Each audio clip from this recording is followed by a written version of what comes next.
প্রতীক ছিল কিন্তু ধারে এসে 79 সালে নির্বাচনের সময় আসলো, সেই সময় মৌলানা ভাসানী শহীদ রাষ্ট্রপতি জিয়াউর রহমানকে বলেন, তোমার হাতে আমি ধানের শীষ তুলে দিলাম।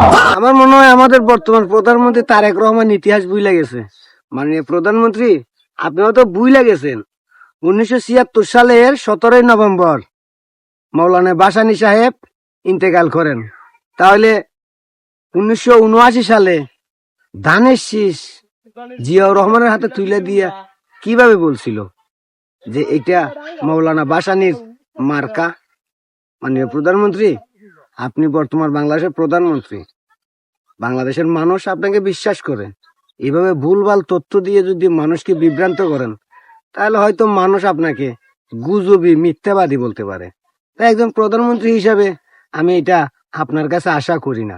আর মনে হয় বাংলাদেশের 18 কোটি মানুষও এটা একজন প্রধানমন্ত্রী হিসাবে আপনার কাছে আশা করে না।